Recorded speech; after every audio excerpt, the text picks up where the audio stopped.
Mon père, au fond, est né en Alberta, dans le nord de l'Alberta, près du petit lac des Esclaves. Et puis, quand il était adolescent, ils ont déménagé à Edmonton, parce que la ville de Grouard, où il vivait avec ses parents, fermait, faute de train qui devait passer à cet endroit-là. Alors, à Edmonton, quand il avait environ 17, 18 ans, 19 ans, il a travaillé dans une entreprise qui s'appelait Arctic Boats and Canoes. Et il a travaillé là jusqu'à temps que ses parents reviennent au Québec en 1931. Et à l'époque, c'était la crise économique. Et au Québec, évidemment, le travail était rare. Et puis, mon père, vu qu'au Québec, ils étaient revenus dans la région de Saint-Lin-des-Laurentides, le travail qu'il y avait dans la région, c'était surtout pour travailler sur une ferme pour aider les agriculteurs, que ce soit pour les moissons ou réparer des clôtures ou quoi que ce soit. C'était pas tellement ce qu'il aimait faire. Lui, il avait fabriqué des canaux dans l'Ouest pour une entreprise et son père lui a dit, mon grand-père lui a dit, si tu n'as pas d'ouvrage, tu n'as pas de métier, invente-toi-en un. Alors, ça l'a fait réfléchir et ça lui a donné l'idée de faire ses propres canaux ici au Québec. Alors, il est parti, il s'est construit un moule, il a commencé à faire son premier canot. Et puis, peu à peu, en vendant des canaux à un et l'autre, son entreprise a grossi. Mais comme je le disais tantôt, puisque c'est une région agricole, Saint-Lin-des-Laurentides, c'était pas tellement là qu'il pouvait, disons, avoir le plus de clients. La clientèle, c'est davantage, à cette époque-là, dans les années 30, la clientèle qui est de chasseurs, de pêcheurs, ou de la clientèle qui avait des chalets sur le bord des lacs dans les Laurentides. Alors, il est venu s'installer à Prévost, au nord de Saint-Jérôme, et c'est là qu'il a fondé sa compagnie, les Canaux Nord-Ouest. Quand il vivait à Grouard, c'était quand même un enfant, là, il ne travaillait pas. Tandis qu'à Edmonton, alors que son frère et sa sœur faisaient des études pour entrer en religion, lui, c'était plus quelqu'un de manuel qui aimait mieux aller travailler. Là, puis, il a appris à fabriquer des canaux là-bas. Bon, en 1945, c'était pas une grosse entreprise, là, c'était un petit atelier derrière la maison. C'était à ce moment-là, il a commencé à fabriquer ça tout seul. Il s'est construit un moule pour son canot parce qu'il avait laissé ses installations pas mal à Saint-Lin. Alors, il est reparti à zéro complètement. Et puis, parce qu'à Saint-Lin, dans le fond, il était associé avec un autre monsieur, M. Paul Paquin, qui s'appelait le monsieur. Et puis, lui, c'était le vendeur. Et mon père, c'était celui qui fabriquait. Mais à un moment donné, les gens achetaient directement à la manufacture. Et puis, mais il fallait qu'ils payent autant. La moitié des profits allait aux vendeurs qui ne vendaient pas beaucoup. Alors, c'est là qu'il a laissé. Il dit non, je laisse toute cette entreprise-là. Fais ce que tu veux avec. Moi, je vais recommencer à zéro. Et il a fondé les Canaux Nord-Ouest à Prévost à ce moment-là. Dans un petit atelier en bois, c'était pas très grand, un petit boiler à bois pour chauffer non seulement la place, mais pour chauffer l'eau aussi, parce que le bois doit être plié dans la vapeur pour former la coque du canot. Alors, c'était très rudimentaire, même que le planeur, pour planer le bois, fonctionnait à la vapeur. Ça te donne une idée, c'est assez rustique. Parce que mon père, c'est quelqu'un qui n'a jamais fait de publicité. C'est quelqu'un, c'était toujours du bouche à oreille ou sa réputation, quelqu'un qui aimait travailler, puis c'était pas quelqu'un qui était dans le sens ambitieux, en blasé, je vais devenir le plus gros, en vendre des milliers, des centaines. C'est venu comme ça avec le temps, à cause de sa réputation, mais pas à cause de la publicité qu'il a faite. Sa petite boutique est restée là quand même plusieurs années, jusqu'en 1970, 71 à peu près. En 1971, j'ai construit un nouvel atelier, beaucoup plus moderne, avec beaucoup plus d'équipements. Et puis, atelier qui a agrandi par 2 autres fois par la suite. Alors, la superficie n'est pas comparable, là. Je ne pourrais pas vous la donner en chiffres, là, mais c'est au moins 5 fois plus grand que ça l'était à l'époque, là. Alors, aujourd'hui, il a déjà fabriqué jusqu'à 325 canaux dans une année. Alors, comparé aux 20 canaux qu'il fabriquait à l'époque. Et là, maintenant, ce ne sont plus juste des petits canaux pointus, des 2 bouts, comme il fabriquait à l'époque. Mais ce sont surtout des gros canaux qu'on appelle des freighters. Ce sont des canaux pour faire le transport dans le Grand Nord, le transport de marchandises ou transporter des gens d'un village à l'autre parce qu'il n'y a pas de chemin rendu dans le Grand Nord, là. Ils voyagent soit par les rivières ou soit par la côte, le long de la baie du Thon ou le long de la côte arctique. Alors aujourd'hui, c'est surtout les gros canaux qu'on fabrique à Prévost. Le grand vendeur, c'est les modèles de 20 pieds, 22 pieds, 24 pieds, surtout qui vendent le plus, qui sont les plus vendus. C'est des canaux qui peuvent prendre la vague, qui vont sur la baie du Thon, qui vont dans l'Arctique. Alors à ce moment-là, c'est comme si prendre la mer, finalement, là. C'est des canaux qui peuvent charger au moins 10 fois leur poids, là, facilement, là. Mais c'est des canaux qui sont tous construits en cèdre. Et le cèdre, sa propriété première, c'est son excellente flottabilité. Alors, vous pouvez charger dans un canot de cèdre. Le canot est quand même renforcé par des quilles extérieures et intérieures pour le solidifier. Ces quilles-là sont en bois franc, en chêne. Mais la coque, elle, demeure en cèdre. Donc, la flottabilité est excellente. Et puis, le cèdre, vu que les canots sont pratiquement toujours dans l'eau, c'est un bois qui ne pourrit pas. Alors, ça donne de la longévité au canot.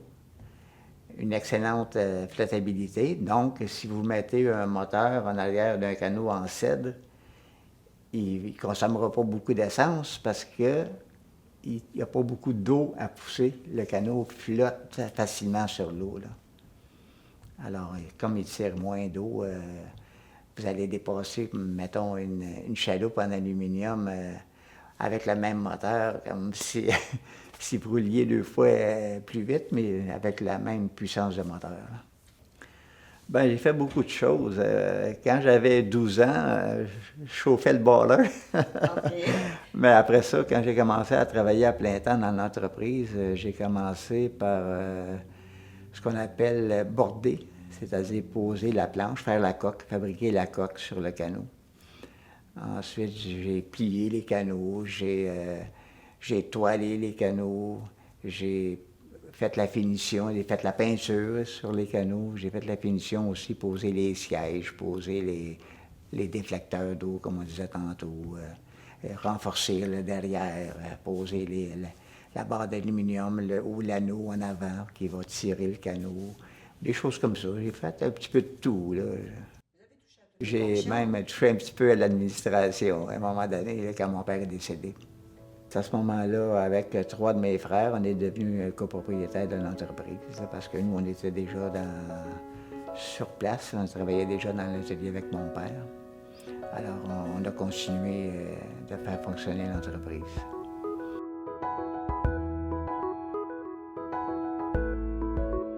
Bien, les méthodes de travail, c'est mon père qui nous les a appris, dans le fond, là.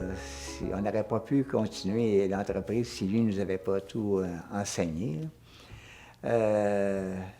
Mais mon père, moi, je me suis toujours bien entendu avec mon père, mais c'est sûr que c'était un homme très particulier. C'était un homme de peu de mots, donc il était très particulier.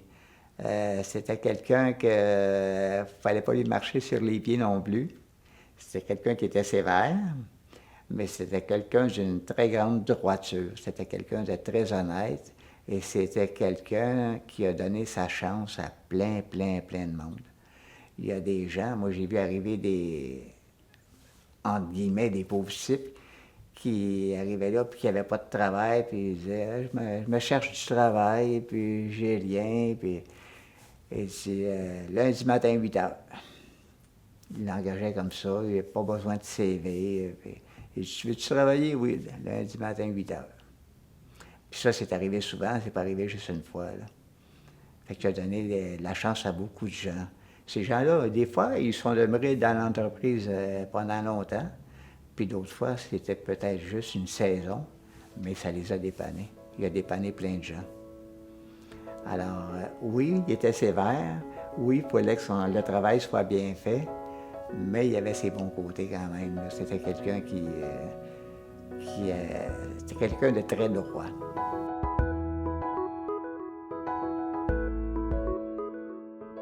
C'est sûr que le produit s'est amélioré avec le temps. Mettons, ce qui est la même chose, c'est toujours des canaux que tu vas prendre du bois, que tu vas le couper, le tailler dans sa forme nécessaire pour faire les membres, la membrure du canot, que tu dois plier dans un bassin, mettre dans un bassin de vapeur pour le plier sur un moule. Ça reste toujours la même chose. Ensuite, comment fermer le canot, c'est pas mal la même chose qu'à l'époque aussi. C'est quand ça arrive au niveau du toilage, là, ça change avec le temps. Avec le temps, à l'époque, ils imperméabilisaient la toile avec ce qu'on appelle de l'anti-rotte. C'est comme un pour un préservatif pour pas que la toile pourrisse. Maintenant, c'est de l'époxy. C'est une autre technique complètement. Avant ça, ils mettaient de l'huile de lin sur le bois. Aujourd'hui, ils mettent une colle époxy, la toile va coller dessus. Ça a changé, tout ça, ça a changé avec le temps. Pour le reste, c'est sûr qu'au niveau les scies à ruban, ça aide beaucoup. Je me souviens, moi, quand j'étais petit gars, les membres, on les arrondissait, là, le côté, l'intérieur, parce que c'est comme en biais, là, l'intérieur du membre. Tu as ton membre plate, puis tu as deux côtés comme en biais. On faisait ça au rabot. Alors qu'aujourd'hui, on passe ça dans un correilleur, puis ça va pas mal plus vite.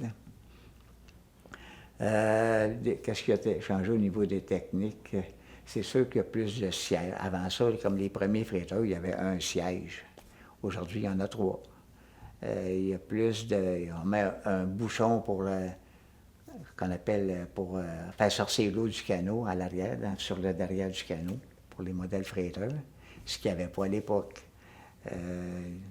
Des choses comme ça qui se sont ajoutées avec le fil des années pour que le canot corresponde plus aux besoins de la clientèle. Mais la technique essentielle, là, plier le canot et puis border le canot, c'est tout encore fait à la main, ça. Chaque clou est planté à la main. Puis on a plusieurs dans un canot. C'est tous des petits clous, soit pour les petits canots en cuivre, des petites braguettes en cuivre, ou c'est pour des freighteurs, c'est des petits clous en bronze vissés. Et puis la planche est collée, puis elle tient aussi avec les petits clous qui sont vissés dans le membre. C'est toujours la même essence de bois, c'est toujours du cèdre du Québec. Et puis, pour le reste, le bois franc aussi, c'est du chêne, sauf l'acajou qui vient de l'extérieur du Québec, là, qui vient soit de l'Indonésie, soit du Brésil. C'est pas nous qui l'importons directement, c'est plus des compagnies spécialisées dans les bois qui vont vendre toutes les essences de bois, qui vont nous fournir en acajou également. Notre premier marché, c'était les lacs. Mon père en vendait un petit peu en Abitibi aussi. Il y avait des prospecteurs qui en achetaient là-bas, en Abitibi, dans la région d'Amos, puis au Rouyn-Noranda. Ensuite de ça, Il a commencé à vendre des canots tranquillement, des freighteurs dans les années 60. Il en a fait dans les années 50, mais pas beaucoup, un ou deux peut-être. Mais à partir du milieu des années 60, là, ouais, je te dirais 1965, il a commencé à en vendre dans le Nouveau-Québec. Là, ça s'est développé tranquillement. Encore là, son nom s'est fait d'un village à l'autre. Puis maintenant, le marché s'est répandu non seulement dans le nord du Québec, mais surtout le pourtour de la baie du Thibodaux et de la baie de James, que ce soit du côté Ontario, Manitoba ou au Québec, et également dans tout ce qui est le Grand Nord, dans l'Arctique, que ce soit le Nunavut, les territoires du Nord-Ouest, la terre de Baffin en haut complètement, là, Frobisher-Bay, parce que vous pouvez aller le plus au nord possible, là, vous allez trouver des canaux nord-ouest. Et puis on en vend également en Alaska, on en vend aussi au Labrador. Alors tout le Grand Nord, dans le fond, le Canadien, c'est notre principal marché. Et il y a des canaux aussi qui se vendent dans le nord du Manitoba ou dans le nord de l'Alberta. On en vend un petit peu aux États-Unis, au Minnesota, parfois dans la région du Wisconsin, parfois en Nouvelle-Angleterre. On a déjà vendu un canot au Japon. On a vendu un canot en Russie, un en Angleterre, et je pense qu'on a vendu un en Norvège, je crois. Alors, mais c'est de temps à autre, c'est pas notre marché principal. Notre marché principal, c'est vraiment ici au Canada. Le profil de la compagnie, on est devenu, dans le fond, la plus grosse compagnie de canots en bois au Canada. Alors, on est parti d'un petit atelier en arrière de la maison de mes parents à la plus grande compagnie de canots en bois du Canada. Alors, c'est une fierté que ce serait une grande fierté pour mon père s'il était là pour voir ça, mais c'est grâce à lui. C'est grâce à tout le travail qu'il a fait. Et puis, nous, finalement, on a juste continué son œuvre. Et puis, comme mes neveux sont là présentement, ils continuent l'œuvre que mon grand-père avait instaurée, simplement. Environ 20 modèles de canots différents, que ce soit des petits canots. Ça part de 12 pieds. Vous avez des 12 pieds, des 14 pieds, des 16 pieds. Quand vous arrivez dans le 14 pieds, dans le 16 pieds, vous avez des modèles avec un petit derrière carré pour mettre un petit moteur. Vous avez le même modèle pointu des deux bouts, ou il peut finir pour mettre un petit moteur en arrière. Il porte le même nom, sauf que vous avez le modèle en V ou le modèle pointu des deux bouts. Vous avez des 18 pieds, vous avez d'autres modèles de 16 pieds qui sont des modèles freighteurs. Les modèles freighteurs commencent à 14 pieds. 14 pieds, 16 pieds, 18 pieds, 20 pieds, 22 pieds, 24 pieds, 26 pieds. Alors, mais avec différentes variables.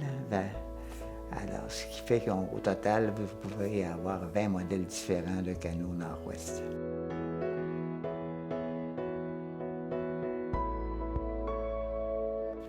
Donc, elle est toujours debout, cette maison-là. Maintenant, le bureau de l'entreprise se situe dans la maison où on vivait à l'époque. Ah oui, cette maison-là est toujours là. Je suis né là, puis j'ai grandi en allant jouer dans l'entreprise en arrière. Là, où, on était toujours rendus là, nous autres. On a grandi là-dedans, les canots. La malle dans le grenier, ça m'a inspiré pour mon premier roman. C'est parce que j'avais des vieilles photos. Il y avait une malle dans le grenier, justement, qui appartenait à mes grands-parents qui étaient revenus de l'Ouest. Et mon père avait conservé cette malle-là. Il y avait toutes sortes d'affaires. Il y avait des vieilles photos, il y avait des vieilles lettres, il y avait aussi des peaux de mouton, puis, des couvertures, puis des choses comme ça. Mais il y avait entre autres le matériel qui m'a inspiré pour mon premier roman. Alors je voyais un petit peu de la façon qu'eux vivaient à l'époque. Puis je pouvais voir sur les photos le village, à quoi ça ressemblait. Alors, j'avais tout pour m'inspirer pour mon premier roman avec ce matériel-là. Ben, La ville oubliée, dans le fond, c'est surtout l'histoire, pas tellement, ben, un petit peu l'histoire de ma famille, de mes grands-parents, mais c'est surtout l'histoire de la ville de Grouard, comme je le disais tantôt, qui a dû fermer ses portes parce que le train n'a jamais passé à cet endroit-là. Et c'est l'histoire qui est vue à travers les yeux des personnages. Alors, on assiste à tous les péripéties des personnages, les maladies, les bons moments, la guerre qui éclate à cette époque-là, la grippe espagnole, etc. Alors, c'est un petit peu comme le récit de toute une époque, mais dans un endroit reculé dans le nord de l'Alberta que personne aujourd'hui ne connaît, puisque la ville n'existe plus. Et puis, c'était une ville qui était composée majoritairement de francophones. Alors, c'est là que mon père est né, et je refais revivre cette histoire-là avec la ville oubliée. Ben, c'est une affaire juridique sur laquelle je suis tombé un petit peu par hasard en fouillant dans les archives canadiennes, dans l'encyclopédie canadienne. Et puis, à un moment donné, je suis tombé sur ce procès-là qui avait eu lieu en 1837, plus précisément. Et puis là, j'ai fait des recherches pour savoir ce qui s'était passé vraiment, parce que c'était intriguant un petit peu comment ça s'était déroulé, les témoignages qui avaient eu lieu à l'époque. Certains disaient qu'il y avait eu de la conspiration de la part du voisinage, etc. Alors j'ai fait des recherches, puis plus j'en découvrais, plus ça m'intriguait. Je suis allé à Kingston, à la bibliothèque de Kingston, et j'ai fouillé sur les microfilms qui sont archivés à la bibliothèque. Et puis j'ai sorti tous les vieux articles de journaux qui dataient de cette époque-là. Maintenant, j'ai été entre 1821 et 1840. J'ai couvert un peu plus large pour aller chercher des articles qui pouvaient traiter d'un des personnages du roman, qui avait eu un rapport quelconque avec l'histoire que je voulais raconter. Alors, ça m'a vraiment permis de me faire une bonne idée de l'ensemble de la situation. Et c'est comme ça que j'ai composé le roman. J'ai raconté tout du début jusqu'à après, même jusqu'à ce qui va suivre le déroulement de cette histoire juridique-là. Celui-là, je l'ai fait plus concentré que mon premier livre. Mon premier livre, ça avait pris 7 ans parce que je faisais ça à temps perdu, parce que je travaillais à l'époque. Mais le deuxième, vu que j'étais maintenant à la retraite, je l'ai fait à peu près en 2 ans et demi. Alors, c'est quand même une amélioration au niveau du temps, mais j'en suis très content. Je suis très content du résultat. Je pense que c'est un bon roman. Enfin, j'espère. C'est le style d'écriture dans lequel je suis le plus confortable, les romans historiques. Peut-être parce que j'aime l'histoire, j'aime découvrir un petit peu les événements du passé, surtout ceux qui sont les plus particuliers, tu sais, qu'on connaît le moins, là. Et à ce moment-là, pourquoi avoir choisi l'histoire? J'aurais pu peut-être étudier en histoire, mais en histoire, il n'y a pas beaucoup de débouchés. Alors, j'ai étudié en géographie. Il n'y a pas beaucoup plus de débouchés, mais j'aimais la géographie aussi. Mais je suis allé en Europe pendant au moins 1 an. Et justement pour découvrir non seulement l'histoire de ces pays-là, mais pour découvrir les lieux aussi. Et quand je suis revenu, il fallait que je travaille. Puis c'est là que j'ai dit, je vais retourner à l'atelier chez mon père. Puis il y avait toujours du travail pour nous à l'atelier. Mon père était, si tu veux travailler, comme je disais tantôt, lundi matin, 8 heures. Alors, j'ai travaillé là, puis finalement, de fil en aiguille, je suis resté là pratiquement toute ma carrière. Prévost, quand j'étais enfant, c'était beaucoup moins construit que ça l'est aujourd'hui. C'était beaucoup plus une région presque agricole, à part les villages, parce que Prévost, à l'époque, c'était 3 villages différents. Il y avait Lesage, Shawbridge et Prévost. Le Sage, c'était la première municipalité quand vous montez dans le nord. Moi, j'habitais le secteur Le Sage. Shawbridge, c'était le secteur qui était le plus gros village, qui était juste 1 mille plus loin. Et Prévost, l'ancienne municipalité de Prévost, c'était l'autre côté de la rivière du Nord.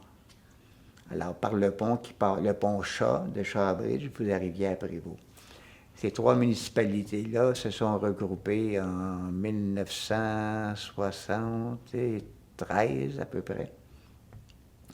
Pour former, par référendum, le monde a choisi le nom de Prévost pour la municipalité. Alors, c'était avant les fusions qu'il y a eu partout dans les années 90, fin des années 90, au début des années 2000. C'était 20 ans avant les autres fusions partout au Québec. Mais c'était nécessaire pour regrouper les services municipaux, comme les services des incendies ou des choses comme ça. Les gens, dans le fond, ils allaient toujours d'un commerce à l'autre, dans les 3 municipalités. Ils étaient habitués de se chicaner les uns avec les autres, mais ils étaient habitués de vivre ensemble aussi. C'était la route 11 à l'époque, c'est comme ça que ça s'appelait. Puis c'est sûr que quand j'étais enfant, il y avait beaucoup de circulation la fin de semaine, le dimanche par exemple, parce qu'il n'y avait pas d'autoroute. Alors tous ceux qui montaient dans le nord passaient sur la route 11. Alors je me souviens quand on était enfant, on allait à la messe, à cette époque-là, on parle du début des années 60. Là. Et puis, il fallait que les autos arrêtent pour nous laisser traverser la route 11 parce que sinon, on ne pouvait pas. C'était pare-choc à pare-choc. Mais dans la semaine, par contre, je me souviens, il y avait un cultivateur qui habitait un peu plus loin, que lui se promenait avec sa charrette et ses chevaux sur la route 11. Alors, il n'y avait pas de circulation dans la semaine, pas beaucoup. Là. Il y a eu des développements maintenant à Prévost, à peu près dans tous les secteurs. Que ce soit dans les secteurs des lacs, que ce soit les secteurs autour des villages. Il y a beaucoup de développements résidentiels, puis à l'époque, c'était juste des champs. Alors, notre terrain de jeu, nous autres, c'était les champs partout en arrière de la maison. Là. Alors, il y avait la voie ferrée aussi à ce moment-là qui traversait tout Prévost, qui est devenue la piste du petit train du Nord. Alors, on a vu passer le train à chaque soir, nous, pendant des années. Là. Et puis, il y a la gare de Prévost, où on allait porter parfois des canots. On embarquait les canots dans le train à la gare de Prévost. Mais la gare de Prévost est toujours debout. Maintenant, ils s'en servent pour plus de façon culturelle ou un centre pour ceux qui utilisent la piste du Petit Train du Nord pour les vélos, ou même l'hiver, ceux qui font du ski de fond aux alentours. C'est un lieu de rassemblement. Il y a un lieu pour faire des expositions de peinture en été. Alors, il y a des choses d'un ancien temps qui continuent à servir de nos jours encore. Ce que j'aime le plus à Prévost, moi, c'est le côté champêtre qui existe encore, malgré les développements. Et encore, en tout cas, chez moi, là, j'aime le côté champêtre. J'aime beaucoup ça. Puis il y a les montagnes. Je suis né dans un pays de montagnes, même si ce sont les basses Laurentides, c'est quand même des montagnes qui font partie du paysage. La forêt qui est toujours à proximité. La rivière qui est tranquille, qui traverse Prévost, qui sillonne dans Prévost. Moi, c'est ce que j'aime, c'est ce milieu-là que j'aime. C'est même s'il y a plus de circulation, surtout les fins de semaine, même s'il y a plus de monde, on retrouve une qualité de vie assez unique à Prévost, qu'on ne retrouve pas partout, je crois. Puis c'est ce qui fait le charme encore de nos jours de Prévost. Même si ça a changé, même s'il y a plus d'activités, on retrouve quand même une bonhomie, puis un charme, une joie de vivre à Prévost que peut-être plusieurs nous envient, je crois. Bien, tout simplement dire qu'à quel point moi j'ai été content de travailler au Canot Nord-Ouest. J'ai vécu des très bons moments. On s'est amusé. on n'a pas juste travaillé, on a ri plus souvent, je pense, que dans n'importe quel autre domaine de travail. On s'est vraiment amusé, mais on travaillait quand même. On faisait ce qu'on avait à faire. Mais on n'était pas, on n'a jamais été poussé par mon père pour dire faut que tu finisses ça à telle heure. On était libre, on s'est toujours senti libre. Puis si on décidait de dire ben demain je pourrais pas, il n'a jamais fait d'histoire. C'était un milieu de travail agréable. C'était pas facile au niveau du travail parce que c'était exigeant. Des fois, il fallait travailler dehors, même s'il faisait des fois moins 20, moins 25. S'il faut que tu y ailles travailler dehors pour sabler un canot, si tu t'en vas dehors puis tu sables ton canot, c'était comme ça. Ou s'il fait 32 avec un taux d'humidité de 90 puis s'il faut que tu plies un canot avec des membres dans la vapeur qui ajoutent encore à la chaleur, bien, tu le fais. Mais ça fait partie du métier. Alors, il y avait quand même des bons côtés. Il y avait un esprit de camaraderie qui était assez unique. On a eu passé des bons moments.